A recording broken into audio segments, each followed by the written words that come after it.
окууну мен 6-класстан кийин окуган эмесмин. Себеби жашоо шарты ошого туура келип калды да, ошондой болуп калды. Айткам, бир топ эле катуу сөз айттым мен апама. Сен турмушка чыгып кеткенсиң, сенин башка үй бүлөң бар. Ошол жактан бала төрө дагы, ошол балдарыңа мээрим төгүп жашай бер. Мен сендей апам жок. Ошондо мен бир чоң бир тоом кулагандай болду. Себеби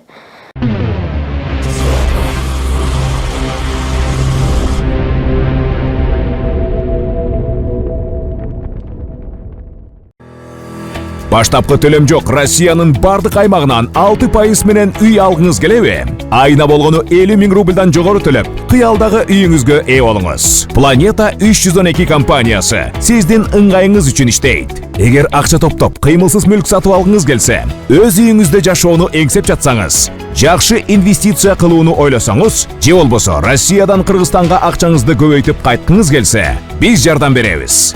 Биз сунуштайбыз. Батирлер, жер үйлөр, коммерциялык мүлк, жер участоктары, машина коюучу жайлар, жер алып, үй салуу жана кайра сатууга жардам. Кызматтар: 7 жашка чейин балдарыңыз болсо, 6% менен үй алсаңыздар болот. Банктан ипотека алууда одобрение, юридикалык тазалыкты текшерүү, рефинанс кылуу, сатып алуу, сатууда коштоо, страховка жана салык кайтарым, налоговый вычет. Биздин дарек: Волгоградский проспект 28, строение 1, офис 238. Байланыш номерлер: +7926 826 0822, +7965 311 53 51. Planeta 312. Биз менен үй алуу мүмкүнчүлүгү ар бир адамга жеткиликтүү. Баштапкы төлөмсүз. Шашылыңыз. Ассаламу алейкум, ардактуу мекендештер. Бейишенин таманасында дейт. Аллах бизге ошондой энелерди берип койгон экен. Ошолордун эгер тирүү болгон болсо, кадырына жетип, убакыттын барында бактап калалы. Мен силерге өзүмдүн башыман өткөн окуяны айтып бергим келип турат. Бул сырды мен буга чейин бирөө менен бөлүшүп көргөн эмесмин. Себеби мен азыркы учурда адамдарга болгон ишеничим калган эмес. Мунун себеби менин кичке кезимен алган травма. Ал травма кандай травма дей турган болсоңуздар, кепти башынан баштап айтып берип кетейин.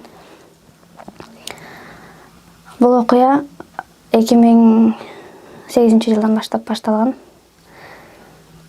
Бул нерсе бардык эле үй бүлөдө болот болуш керек. Бардык эле эмес, үй бүлөлөрдүн 100-төн 80%-ында. Себеби Кыргызстанда той болсо да ичет, башка болсо да ичет. Ошолордун мен атам иччү. Бул нерсени жашырганда эмне? Ичкенде аталар бар, ичпегенде аталар бар дегендей.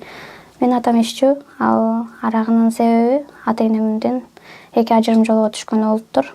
Биз ал кезде балабыз. Көп эле нерсени түшүнө бербедик. Апам келип турса, ойлойт болчумун мен, жашайт экен да, апам бар, атам бар деп эле сүйүнүп, ал көрсө ата-энем уже давно эле 2 жолго түшүп калган экен. Апамдын келип турганы бул бизди сагынып келип турганы, же болбосо бизди ушундай ажырашканыбызды билбесин деп келип турганы, ушинтип келип турган учурлар болгон. Кыштын күнүндө биз жегенге наныбыз жок, ичкенге чайыбыз жок калган күндөр болгон. Ошондой жашоодо жашап туруп, мен эжекемдин үйүнө окууну мен 6-класстан кийин окуган эмесмин. Себеби жашоо шарты ошого туура келип калды да, ошондой болуп калды. 6-дан кийин окубай эле мен эжекемдин үйүнө кеттим. Ал жактан эжекемдин үйүндө жашап жүрүп, өзүнүн балдары бар. Башында өгөйлөгөн деле эмес. Бардыгы эле жакшы болчу. Анан уже ата-энемдин 2 жолго түшкөнүн кайра айтып, сен апаң башка турмушка чыгып кеткен, апаңдын башка үй бүлөсү бар. Апаң силерди таштап кеткен деген сөздөр уже барган сайын кулагыма күн сайын эле угулуп баратты. Переходной возраст деп коет го. Адамдын переходной возрастта алган травмасы бул өмүр боюга калчу нерсе экен. Колуңардан келсе, ошол адам жаш бала чоңоюп ошол переходный возрастка өткөндө ошол болушунча жакшы мамиле кылып, жүрөгүнө тие турган сөздөрдү айтпай, туура тарбия бергенге аракет кылыңыздар демекчимин. Себеби мен ошол малда алган переходный возрастта алган травмамдан азыркыга чейин жабыркап келем. Ошондой болуп мен эжекемдин үйүнө келип калдым. Ал жакта жакшы эле жашап жүрүп, ошондой сөздөр уже уламдан улам айтылып баштады. Ошол кездерде мага апам жазып калат. Анда биз одноклассникиден сүйлөшчүк. Апам жазып, эми кандайсың кызым, жакшы жүрөсүңбү, ден соолуктарымды сурап, окууларың болуп атабы деп жазса, мен ошол кезде көңүл бөлгөн эмесмин. Себеби менин кулагыма сиңип калган, жүрөгүмө ошол сөз тийип калган. Уже мен апам күйөөгө тийип кетти, уже башка үй бүлөсү бар. Апам бизди таштап кеткен деген нерсе мен уже кулагыма сиңип калган да. Анан ошол кезде сөздөрдү айткам, бир топ эле катуу сөз айттым мен апама. Сен турмушка чыгып кеткенсиң, сен башка үй бүлөң бар. Ошол жактан бала төрө дагы, ошол балдарыңа мээрим төгүп жашай бер. Мен сендей апам жок. Сен мендей кызың жок деген сөздөргө чейин айткам. Ошол кезде апам мага ыйлаган. Антип айтпа, мен андай силерди деп жашап жүрбөймүнбү депчи.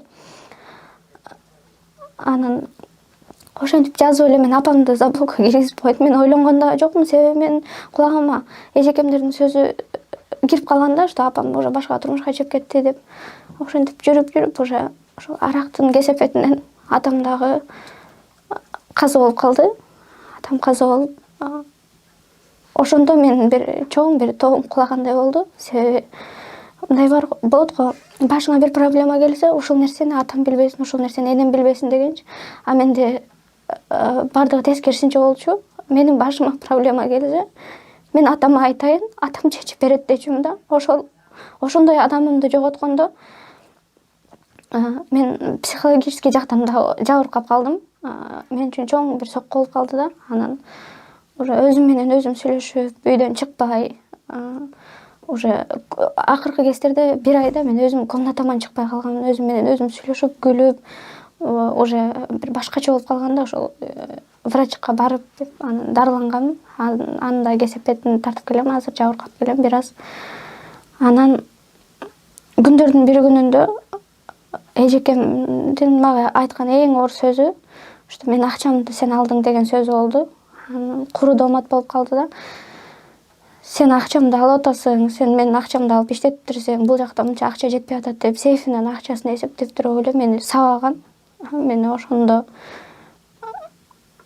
өзүңкү болбосо баары бир жүрөгүңө катуу тиет экен. Мени уктап жатсам ошол кирип уктап аткан жеримден тургузуп түнү менен сабап, үйдөн чыгып кет деп ошондой жаман бир сөздөрдү айткан. Анын жоголгон акчасы эки улуу кызы, өзүнүн эле эки кызы алып иштетип койгон экен. Ошону менден көрүп, сен алдың деп мени ошо түнү менен сабап, мен азыркыга чейин уктап жатсам, уктап жатканымда менин жаныман бирөө катуураак өтүп койсо же болбосо мен бутума же колума бирөөнүн колу тийип кетсе, мен азыркыга чейин чочуп ойгонуп кетем, же болбосо түн ортосунда да таң атканча 2-3 жолу сөзсүз чочуп ойгоном. Бул ошол түндө уктап жаткан жериме эжекемдин кирип сабаганы болду. Анан түндө чыгып кет деп эле сабады. Сабап анан ойгонуп эле, эртең менен туруп эле мен эмне болсо ошол болсун, мага апамдан башка эч ким жардам бербейт деп мен апама жаздым. Апам мага билет ал, мен сен жаныңа барам десем, апам менден эч нерсени сураган жок, эмне болду дагы деген жок.